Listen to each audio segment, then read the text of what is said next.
Cari amici, si è completato, praticamente completato, c'è ancora qualche aggiustamento da fare, la copertura del nuovo digitale terrestre per tutto il Ponente Ligure, quindi le province del Ponente possono ricevere sul canale 12 e sul canale 85 la nostra emittente. Allora saluto tutti i nuovi telespettatori del Ponente che vedono Telepace su queste due posizioni del vostro telecomando 12 e 85, Telepace 1 e Telepace 2, e in molte zone per la prima volta ci ricevete. Allora brevemente presento la nostra emittente, avrete modo di conoscerci. Siamo un'emittente comunitaria, non commerciale, non troverete pubblicità nei nostri programmi.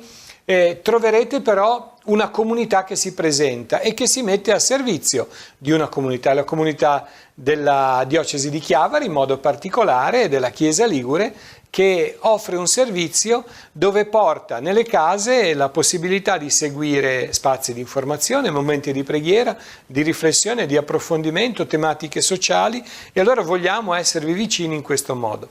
Siamo una televisione diversa dalle altre e ci auguriamo di poter entrare anche nei vostri gusti come entreremo nelle vostre case. Voi potete raggiungerci sempre attraverso i nostri recapiti che ora vi vengono mostrati sul teleschermo e attraverso il nostro sito sul quale trovate tutte le informazioni che vi trasmettiamo quotidianamente e che riguardano anche la nostra emittente. Sosteneteci, aiutateci, se vi sembra un servizio utile, dateci la possibilità di continuarlo e cercheremo di fare sempre del nostro meglio. Benvenuto tutto il Ponente con Telepace.